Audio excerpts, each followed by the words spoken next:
everyone. You're welcome to today's episode of Relationships with Adenyke. Today we're having what we call a masterclass episode because we're going to be dealing with some very important issues, and I'm very excited to have someone who is very knowledgeable and who brings a lot of wisdom and light on an issue that I think is very prevalent in our society today. So first of all, before I go ahead of myself, I'd like to welcome Pastor Nomthi Odukoya to the show. Thank you very much for You're having very me. welcome. Thank you very much. Now, Pastor Nomthi, you wear several hats. You're the co-pastor at the Fountain of Life Bible Church. You're a child educator, and you're the executive director of Fundawazi Foundation. Fantastic. That is, I love that name. What does that mean? It means learn and know in my native language, which is Zulu. Oh, wow, fantastic. So today we're hoping we'll be able to learn and get to know some very critical things that has to do with an issue that most of the time is not really on the forefront of people's minds, and it's the issue of child abuse. I know you've done a lot of work in this space, but it's still something that a lot of people are not too clear about what it is, how it occurs, and what they can do about it. So today I'd like us to shed some more light on that. So can I ask you, first of all, why do you think the issue of child abuse is so prevalent in our environment, but yet gets such little attention? I think why it's prevalent is because people generally are evil, I would say. People have evil thoughts, and when people don't know how to channel their thoughts, they will act on their evil thoughts. And also because this is something that we are just trying to talk about. Most times it's a secret thing. People don't talk about it. So that's why it prevails in secrecy. Nobody wants to talk about it. Nobody, it's a thing of shame, really. So everybody wants to hide it. Meanwhile, people are going through pain. So basically that's why I think it is. Even those who have gone through it, they will not want to come out because of shame. They go back to shame. So there's a shaming around this issue of child abuse. And for a child, if we look at it, or even for their families, they act, that shaming that makes people sort of just take a second look or glance away is what's building this. And the question is, while we know it exists, what do you think is leading to it? What festers, causes this environment to, what's in the environment causes it to thrive? Yeah, I think lack of education on the subject, because if you don't know something, the Bible says people perish for lack of knowledge, which is what everybody knows. If you don't have knowledge on something, you are likely to make a mistake. So if people are not educated on this issue, they're likely to do it, and the perpetrator would do it to one child and move on to the next child, because obviously the children would not talk about it. So basically it's education without saying many things. It's education, because with education people are enlightened. Right. I think that's such a good point. So when we talk about education, let's go to one of the myths. Let's bust some of the myths. Some people feel that child abuse is something that happens with just other people's children. So which is why, you know, it could never be in my family. Some people think, when they think child abuse, they think girls. Some people don't think boys. When we think child abuse, some people think, they don't think the help around the house. The young people that are around the house, male and female. So do you think part of why people are not educated and they miss so many things is just because we have this myth of who goes through child abuse? Yes, it can, and it can happen to any family, to anybody. I have heard children who come from presidential families share their stories. That my dad was a president. One person, but my granddad was a president when this happened in the house under his nose, and he didn't know. So just to give you an example that it can happen to anyone. It can happen to parents, to the poor, to the rich, to anybody at all. So the girls, like we know statistics say, it happens 1 to 5 girls and 1 to 20 boys. So it happens to the boys as well, because it could be a perpetrator could be an adult who is sexually stimulating a child, or it could be an older child. It could be sometimes a siblings. It could be a sibling molesting because most times it is people who are known to the child, that do it to a child. You know, just thinking about that, if we start from that perspective that the fact that child abuse always starts most of the time predominantly ongoing, perpetual, this is not a one-off rape, perpetual one is always within that environment. How can we sensitize people then within our environments to begin to take a second look, to start to understand that something could be happening around me and I don't know it? What would you say to us as a society that we should start really becoming aware of?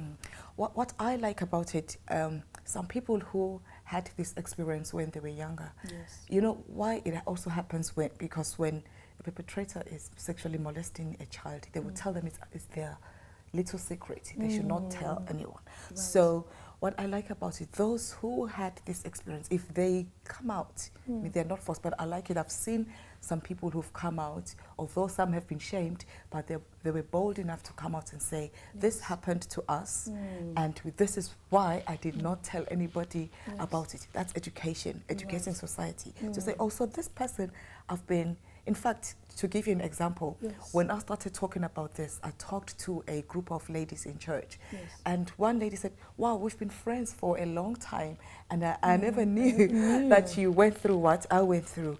So also just to know that, okay, so somebody went through what I went through. We can support each other, and I now get to know that it is not my fault that it happened. So those people play a great role in helping people learn why this happened and how it happens and how to prevent it. And like, I never went through it, but I have this burden because I want children to grow up and preserve their innocence. I don't want anybody robbing them of their innocence. So I believe that the society should teach children. And what I always say is, if you have a child, you have no control over who your daughter is going to get married to in the future. If we don't teach as many children as we can, your daughter one day, God forbid, might get married to somebody who was molested. And if that child did not receive help, obviously they would have issues. Most times they have emotional issues.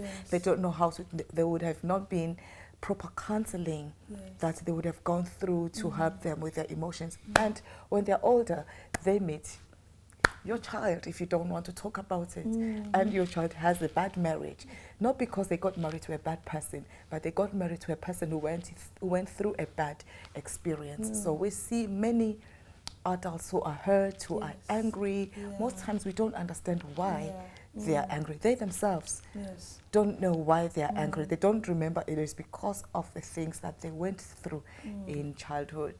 Wow, that is so deep. And when you were speaking, I just remembered the story of I was a little bit involved in speaking to a few people, and I remember a lady telling me that when she got the courage to speak to her older sibling, to tell her about the abuse that had been going on by their father's brother, that was when her older sibling cried so hard and said, that was why I never wanted you to go there, because he did the same thing to me. Wow. So like you very well said, that if starting to get those who have gone through abuse to start coming out and to start speaking and to get that strength and solidarity, it goes a long way, because then we start to deal with those issues. But you did say something, that shame that the society presents is something we need to address. And we're going to take a quick break, but that's one thing I want us to go into. What can we as a society do to ensure that we create an environment that supports, affirms, and encourages people who are willing to come out and say, I went through child abuse and I want to stand up against this. So I'd love to hear your thoughts on some of those when we come back. We'll take a quick break.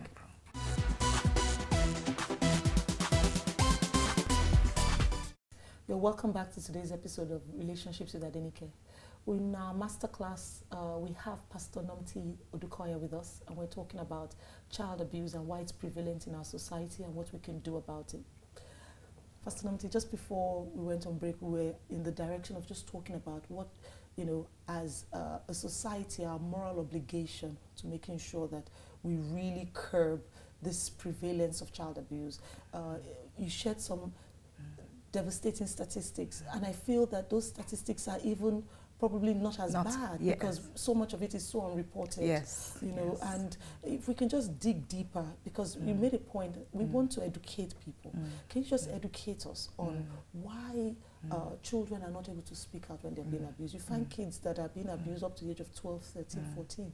And you're thinking, why can't you say something? You know, they're not babies anymore. What's leading to this that makes it so difficult? The main thing is that people who molest children are people who are trusted by these children, people who are loved by these children. And the person most times would have gone through the process which is called grooming.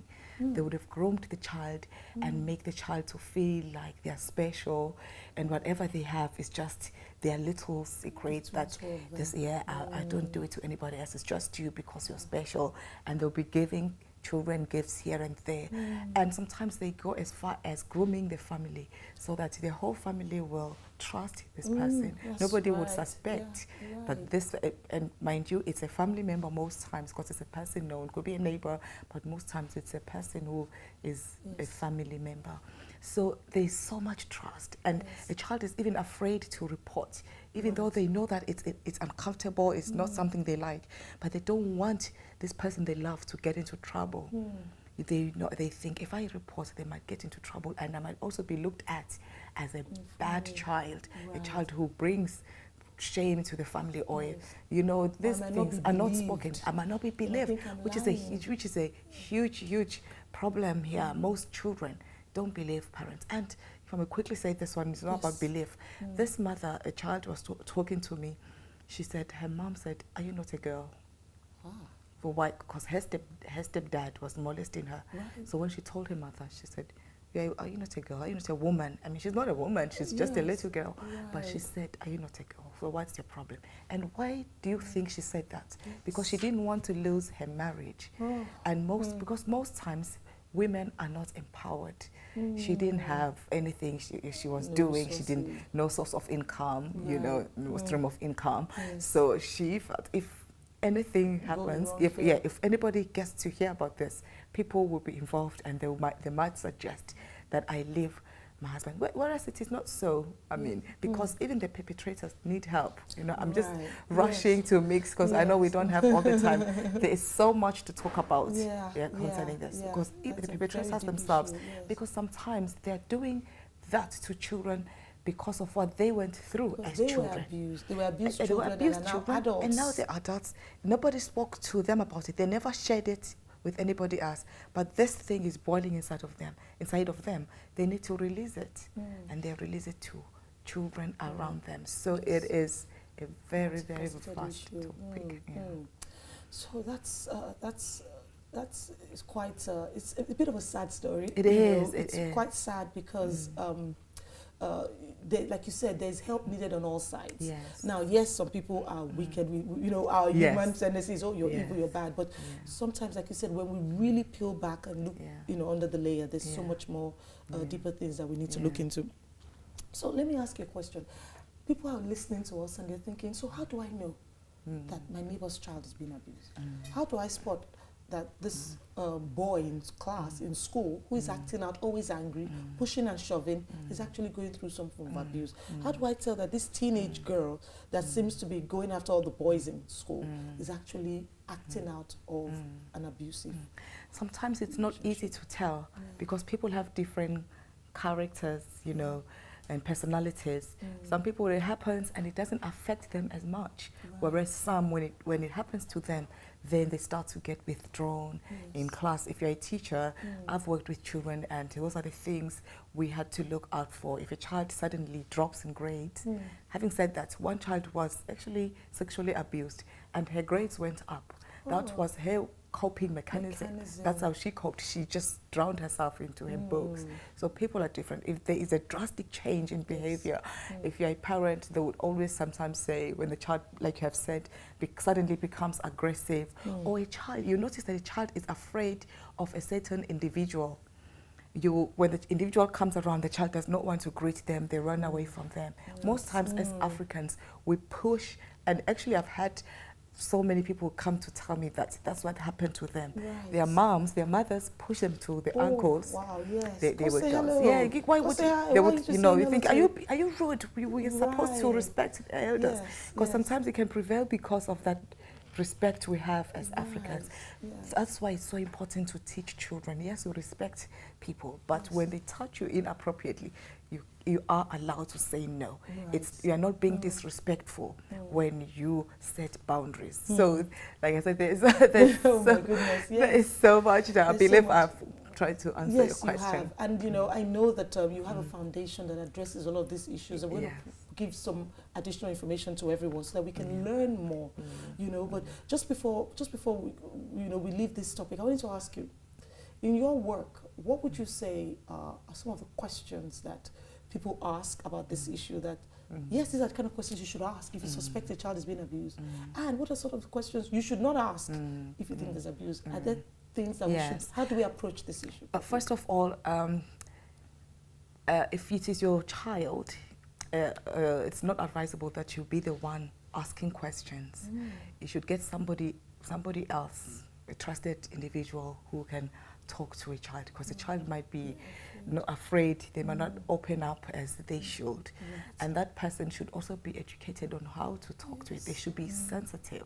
They should not ask questions which will make a child feel victimized or feel guilty. Questions like, why did you also, how many times, having experienced it the first time, why did you allow it to happen again? Why were you the only one with this person? Why did you not tell somebody? All these questions are suggesting that a child is guilty of it. What were you wearing on that day? What did you do? You know, most times we blame children. You know, and adults can never be wrong. Children are always wrong. Sometimes those things happen. Well, that's changing now. People are more and more getting to understand that children, they have more on it, and they have a right to speak as well. So those are the questions that. So if you were to ask, give me maybe one or two ways. How do we draw out something if we suspect something is coming? How do we draw it out of a child? I would say just make a child comfortable. Ask questions which are not related to sexual abuse. First of all, you talk about any other thing about school and everything, and depending on the questions you're asking, I wouldn't have specific questions right now. Depending on how your conversation is going, as you would eventually get to things, and responses. You'll eventually get to things that are making the child uncomfortable. Anything has anything made you uncomfortable lately? What is it that has made? And you can even make an example of the things that have made you uncomfortable before, even if it's not sexual abuse, so that the child has an idea what you mean. You can link things. Then because you already have that rapport, the child might, I believe, will open up to you and say yes, something uncomfortable. Oh, really? Don't be shocked. Because most times when your response might also make them stop talking. So, oh, really? Oh, that was sad. So what happened? Okay, this and this and that. Don't probe further. Then let them be the ones. Let the child be the one to bring up information. To bring up more. Your questions should be indirect, if I may say so. They should be indirect. You know what you want to know. But you know what you're trying to get to. You know what to get. Use different ways. You use different ways to get to the matter. We'll be right back. We're just going to go further and just really start to look at what we can do more as a society. I like what you've just said, but you know, what can we do more? And you know, we have so many families and communities that I'm very sure that we can educate more people. And I'd love to hear your thoughts on some of that. We'll be right back. Thank you.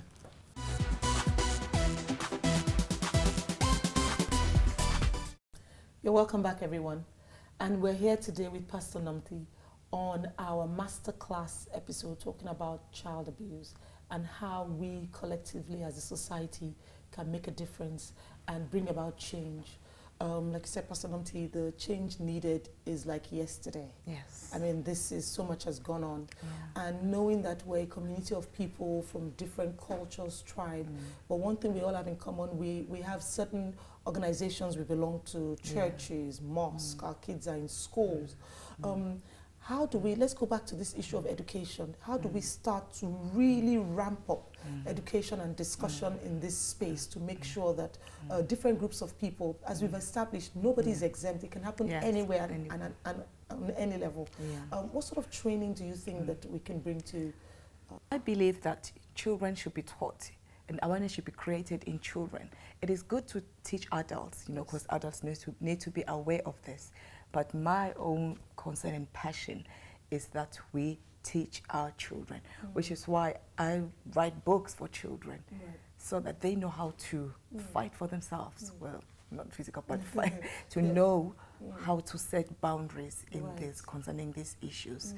And I have a foundation, like you said earlier, called Fundawazi Foundation.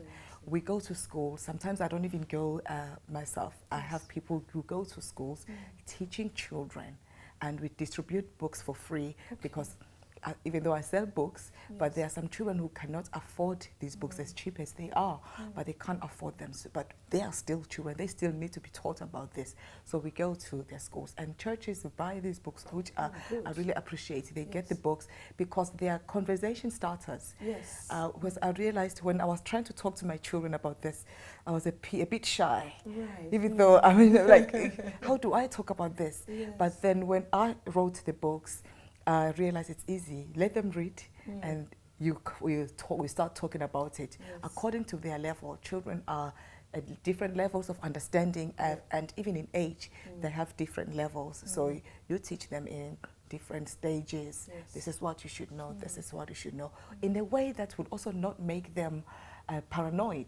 They should not make it should not make them fearful and fear people. You know, we are adults. We should be able to present these issues. So that's why I say those books help.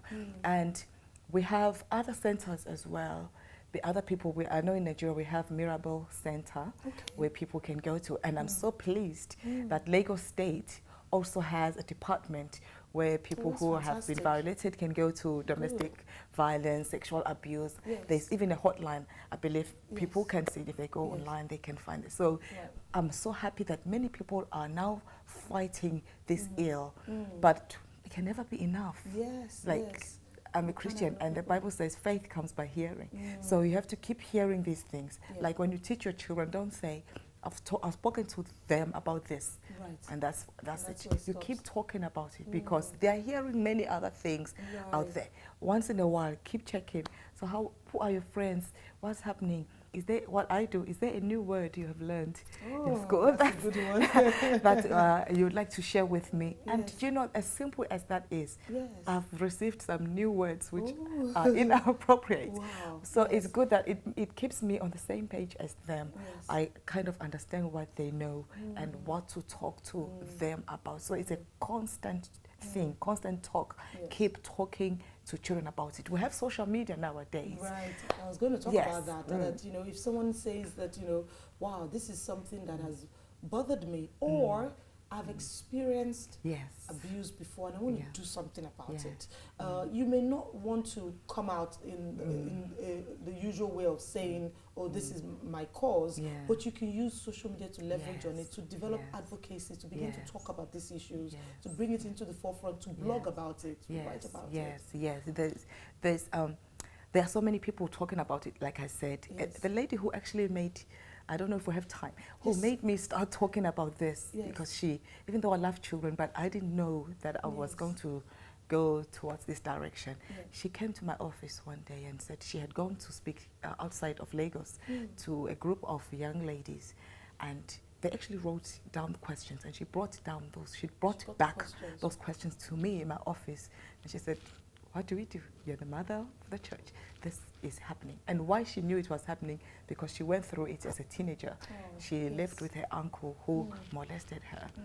And so like that way she came out, she has started, and it has helped her. Like, healing is a journey. She's going through that journey of healing, and it has made other people to come out to talk about it as well. This is why that's what I like about it. When you talk, other people come out to say, okay, this is something, let's educate other people, and this is how I healed, this is how it happened, and this is how I healed. So her name is Tonia, because she's already on social media. She said broken, but what is she? Broken but not bruised. Bruised but not broken. Bruised but not broken. She has started her own. So some women are talking to her. They're going through this journey of healing and everything. So social media, I would encourage as many people as we can have to talk about these things. I like that. You know, when you were speaking, you know what just came to my mind? I just thought to myself that you know, so many, like I said before, it takes a village to raise a child. Yes. It takes a lot of people looking at this from different angles. Yeah. Because, you know, there was an angle you brought that we probably would, it's a taboo. Somebody who can start talking about healing for men. Yes. Really throwing light on the emotional issues that a lot of men are going through, psychological issues, mental issues. I mean, I know it was so much in the media over the last few years where, you know, it was talked about from a religious perspective, young boys who served as in the priesthood, who had gone through abuse, who have become adults, and all those things are coming out of it. So I think that's such a good point, that different people can take different elements and begin to address it, address the men, address teachers who want to speak to parents or speak to other teachers about what can be done.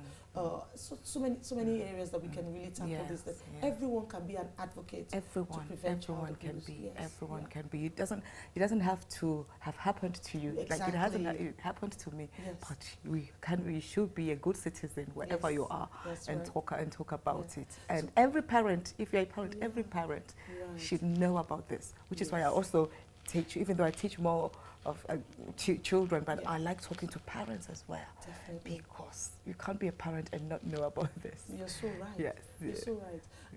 The one thing I would like to ask, and I know because through the foundation and all your advocacy, I love what you said about, you know, Lagos State. What would you say about also a move to start to push for policies and laws, or to even bring those laws into perspective? I mean, we can count how many people are actually dealt with through our law enforcement for issues of child abuse, which is part of why that environment persists, because there is no, should I use what, not so much repercussion, but there is nothing from a law enforcement perspective. What would you say that we also need to do in terms of strengthening the laws that protect children? I would definitely say yes, it should be strengthened. But whilst at that, I must say that sometimes all over the world, reporting the case does not mean that there will be consequences for the perpetrator. Sometimes there will be, sometimes there will not be. So more than anything, the laws, the policies should be put in place, which is why I'm happy Lagos State has started doing that. But more than anything, we also need counselors in churches, in the mosques, in schools. There should be, what do you call the protection unit, child protection unit in churches, in schools. So let's not just wait for just that's one area. But let's set up stuff like organizations in those communities. Where the children can easily reach the person and talk to them about what they're going through, because the emotional trauma they go through. That's why I'm like prevention. That's so true. I love that. I hope that's something that's so practical that if we look at the amount of families we can reach just by using that, you know, approach in our communities, will go a long way. It's been a fascinating discussion. I still have a few areas that, you know, I'd love for us to just talk about, but let's do that once we come back after this break.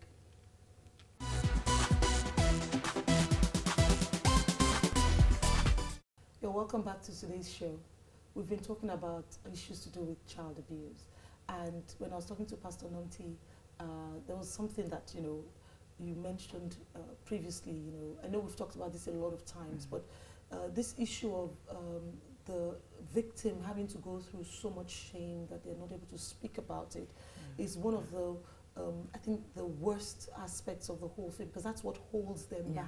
What has been your experience for people that have come out, that have spoken to you, or where you've seen that release and the impact that it makes? Do you know that when I first started doing this work, I didn't know that many people who had gone through it, because nobody talked about it. But the minute I came up to talk about it, I spoke about it in church, and we just opened up an opportunity for people to talk about it, to come up if they went through it, to shame the devil, instead of them being ashamed of what went through them. They are not the ones to be ashamed. It was amazing to see the number of people who came up to say, who came out to say they went through this. It was just the beginning of their healing, because I mean, a majority of them said they had never spoken about it to anybody. And these are probably adults? Adults. Married people? Some of them were married already. Parents? Parents, yes, had never.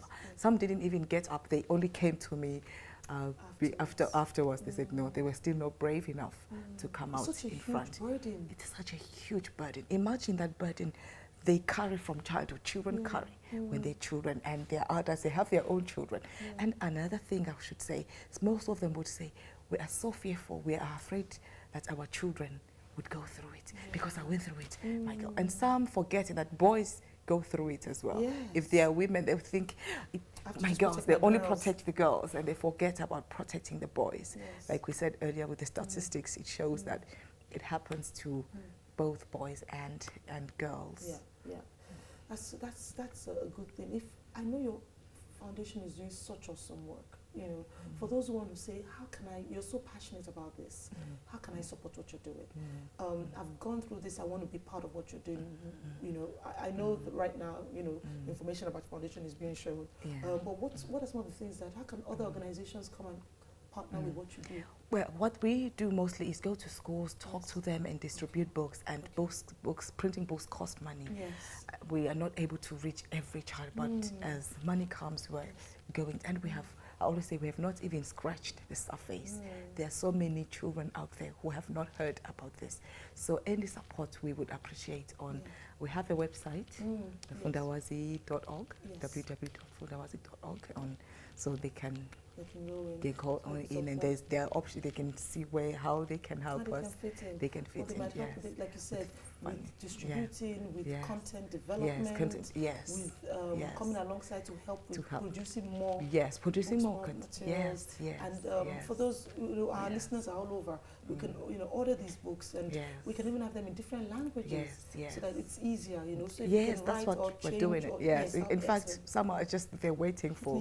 We will need to translate it. Translate them into different languages. And at the moment, the foundation is working on the book, which is produced by children themselves, not necessarily sharing their experience, but talking about it on their perspective. I mean, we're talking about bullying, about sexual abuse, about domestic violence, all these things which affect them. We're compiling a book. That book, we need to print it out. We need money for that. So that's awesome. As much support as we can get, we'd appreciate. That's excellent.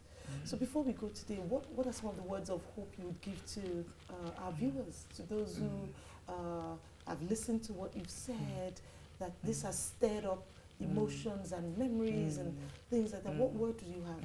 What I would say is, do not fear. Don't walk in fear. I mean, bad things happen every day, but good things happen as well. As long as we put these preventative measures in place, I believe that God will keep us safe. So as long as you talk to your children, as long as you are aware on things that are happening around, and on that note, trust your children, because it doesn't only start, the trust does not only start when you have to talk about issues of sexual abuse. It starts from small things. When they report little things, have a listening ear. Listen to them when they are talking, so that when big things happen like this, let me say if, so that not when. If big things like this happen, they are they know that they are free to talk to you as their parent. They can talk about it. But as you're educating them, be free. Don't be afraid. That's my own advice. Be free. Do not be afraid. For those who have gone through it, they might be going through it, or they might be adults now that have gone through it, and it has their life has been greatly impacted, as you said. Is there hope? There is definitely hope. There is hope. And they can sort for counseling. There are counselors everywhere. There are Christian counselors. If you're Christian, there are different counselors they can go to. And some people are different. Some don't even need professional counselors. Just talking to somebody they love, telling them of what they went through, there's that healing that takes place in them. So whichever way you would want to do it, there is still hope. You can still be free of that pain, and you are not under any pressure. At your own pace. People, like I said earlier, people are different. Don't feel like you're under pressure. I need to forgive the perpetrator, which is the most important thing to do, but at your own time. Once you feel ready, you can't be rushed into it. You feel ready, because there are many advantages of forgiving people in Yes. general. So if you forgive them, it will also help with your healing. Yes. You know, there are many aspects. The Absolutely. counselor, whoever you would speak to, Yeah. some don't even need to speak to anybody, just speaking to God, to their creator. God is able to reach them, and at an instant they are healed. So there is hope for everybody. There is hope for those who have gone through this situation. Thank you so much, Pastor Nomthi. You're welcome. It's been really awesome having you. You've shared so many things, and we hope to continue to shine more light on the work that the foundation is doing, and as much as possible to make sure that a lot of your books and materials can be pushed out there more and more. Thank you. And as so you've much. heard today, it's a bit of a challenging one, but I'm so excited. I'm so happy with the things that we've spoken about. Like Pastor Nomthi said, there is hope. There is a better day ahead of you because there is a plan and there's a purpose for your life. Yes. And as unfortunate as your beginnings are, it's not going to define your ending. Yes. We're going to have a lot of resources available on our website, on the Foundation's website, for you to visit. And please feel free to reach out to us on any of our social media platforms. Let's keep this conversation going. Thank you for being a part of today's show. See you soon. Bye-bye.